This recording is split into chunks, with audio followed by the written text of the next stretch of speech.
Assalamualaikum warahmatullahi wabarakatuh. Selamat datang di channel Tarabus TV. Pada video kali ini, saya akan membacakan untuk Anda buku yang berjudul Your Excellent Skill Sharpener karya An-Ubaidi bagian ke-16.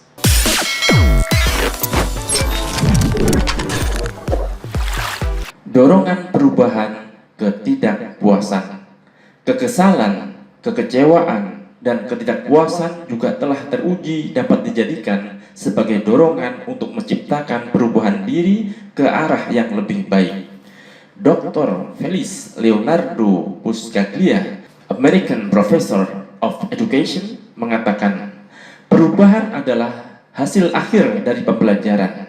Perubahan melibatkan 3 langkah, yaitu pertama, ketidakpuasan, kedua, keputusan untuk berubah guna memenuhi penolakan atau kebutuhan, ketiga, kesadaran mengabdikan diri pada proses perkembangan. Untuk berubah ke arah yang lebih baik, memang diperlukan dorongan dan kesadaran untuk berubah.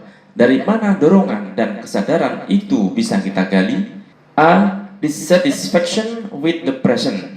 Kita bisa menggali dorongan dan kesadaran itu dari ketidakpuasan kita atas apa yang kita dapatkan pada hari ini, atau dari ketidakpuasan kita atas keadaan yang menimpa kita pada hari ini. Rasa tidak puas itu berperan seperti pisau dalam diri kita. Ia bisa berguna bagi kita dan bisa membahayakan buat kita. Tentu bukan karena pisaunya, melainkan karena siapa dan bagaimana pisau itu digunakan. Rasa tidak puas apabila digunakan oleh orang yang mau maju dengan cara menguasainya akan membuat langkah kita dinamis, berubah untuk maju. Sebaliknya, kalau rasa ketidakpuasan ini hanya kita gunakan untuk protes dan hanya sekedar protes, akhirnya protes semacam inilah yang membunuh kita. Protes semacam inilah yang sering mengantarkan kita pada kekufuran dan ketidakrelaan. B. The benefit of change. Supaya rasa tidak puas itu tidak membahayakan, maka yang perlu kita ketahui dan yang perlu kita pertimbangkan adalah manfaat, untung, resiko, dan keunggulan yang kita dapat dengan berubah. Kalau perubahan yang akan kita jalankan tidak jelas atau malah membuat kita bermasalah, maka hendaknya kita perlu menggunakan rasa tidak puas itu untuk bertahan lebih dulu. Sebaliknya, kalau memang jelas manfaatnya, maka sudah tepatlah kalau kita menggunakan energi ketidakpuasan itu sebagai pendorong kita. Sudah tepatlah kalau kita menjadikan kecenderungan untuk mendapatkan apa yang kita inginkan sebagai pendorong untuk berubah. Sudah tepatlah kalau kita menjadikan kecenderungan kita untuk menghindari kerugian sebagai pendorong untuk berubah ke arah yang lebih baik. C. The ease of change process. Yang perlu kita pertimbangkan lagi setelah kita mengetahui manfaat dan keuntungan yang akan kita peroleh dengan berubah adalah menemukan cara yang paling cocok dengan keadaan diri kita untuk berubah. Apakah cara yang cocok itu? Cara yang cocok adalah cara yang bisa kita lakukan dengan menggunakan sumber daya yang kita miliki atau sumber daya yang bisa kita gunakan. Oleh karena itu, cara yang cocok bukan sekedar cara yang baik, cara yang benar, atau cara yang cemerlang, tapi ujung-ujungnya tidak bisa kita lakukan. Salah satu contoh dari cara yang tidak cocok adalah seperti kita mempunyai ide cemerlang, namun syarat untuk mewujudkan ide itu adalah sesuatu yang saat ini tidak kita miliki. Karena kita tidak memiliki syarat yang dibutuhkan itu, maka kita melirik orang lain. Selama kita menemukan orang lain yang mau bergabung dengan ide kita, tentu ide tersebut menjadi cocok bagi kita. Yang sering menjadi masalah adalah ketika ide kita hangus karena kita tidak menemukan orang yang mau bergabung, lalu ide itu menguap di lapangan tanpa bekas. Inilah ide yang tidak cocok, meskipun baik, benar, dan cemerlang, tetapi ujung-ujungnya tidak bisa kita wujudkan. Sebagai gantinya, kita perlu mengajukan pertanyaan sebanyak mungkin untuk menemukan jawaban sebanyak mungkin tentang apa yang bisa kita lakukan untuk memperbaiki diri kita dengan menggunakan sumber daya yang kita miliki, atau juga kita perlu mendaftar sekian alternatif yang memungkinkan untuk kita lakukan.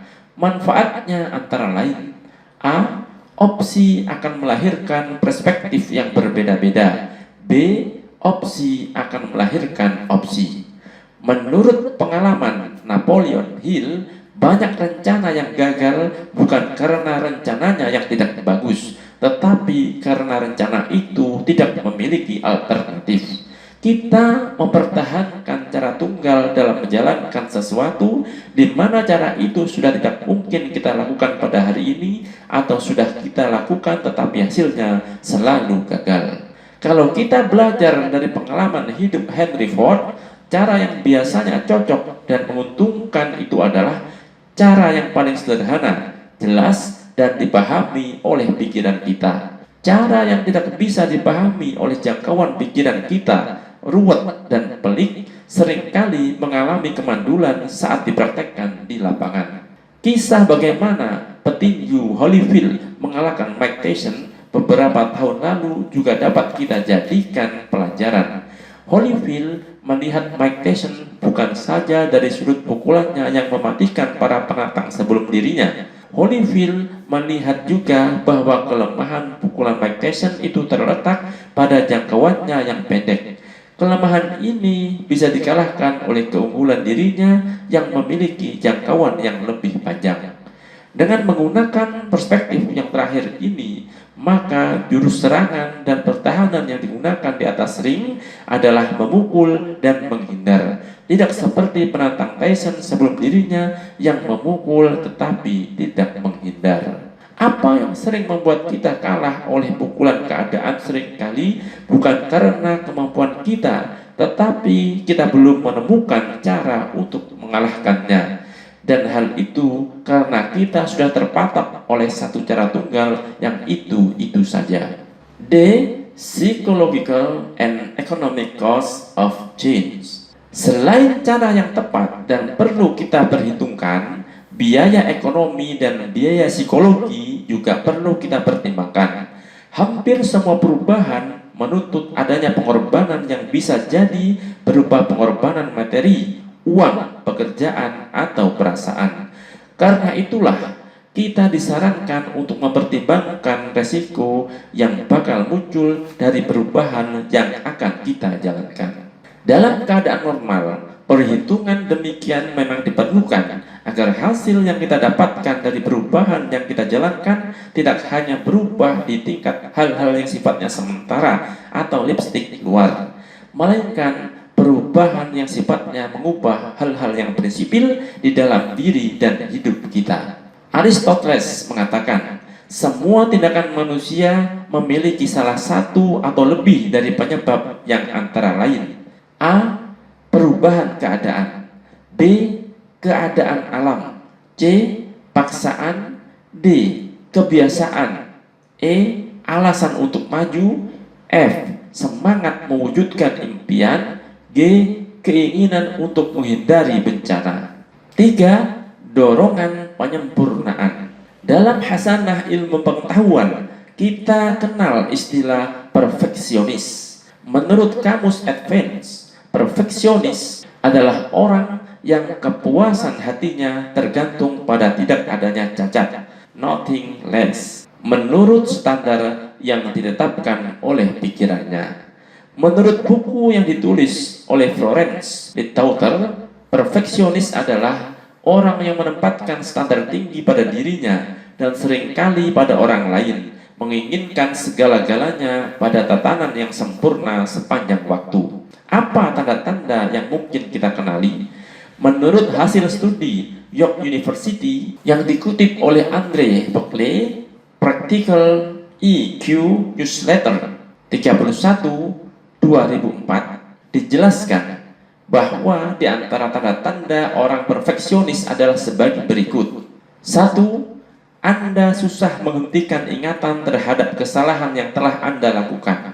You can stop thinking about a mistake you made. 2.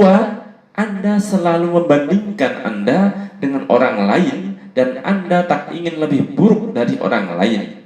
You are intensely competitive and can stand doing worse than others. 3. Anda memilih untuk tidak melakukan sesuatu daripada Anda melakukan tetapi hasilnya tidak sempurna menurut standar Anda. You either want to do something just right or not at all. 4. Anda menuntut kesempurnaan dari orang lain. You demand perfection from other people. 5. Anda berat meminta tolong kepada pihak lain jika itu akan dianggap sebagai kelemahan, aib Anda. You will not ask for help if asking can be perceived as a flaw or weakness. 6. Anda memilih lebih lama bertahan dibanding orang lain dalam menangani tugas. You will persist at a task long after other people have quit. 7. Anda punya kebiasaan menjadi polisi bagi kehidupan orang lain ketika mereka salah. You are a fault finder who must correct other people when they are wrong. 8. Anda sangat perasa terhadap tuntutan dan harapan orang lain. You are highly aware of other people's demands and expectations. You are highly aware of other people's demands and expectations. 9. Anda sangat berhati-hati supaya jangan sampai ada kesalahan di depan orang lain. You are very self-conscious about making mistakes in front of other people. Apakah beberapa kecenderungan di atas itu membahayakan atau menguntungkan kita?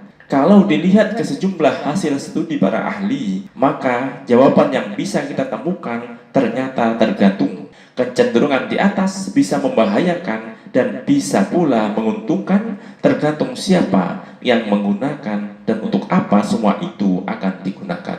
Studi York University menemukan bahwa para peraih prestasi tinggi itu, high achiever, umumnya adalah orang-orang yang punya kecenderungan perfeksionis. Oleh Robert Silliman Hillier, Picasso, dan lain-lain dianggap sebagai pembunuh, killer kreativitas.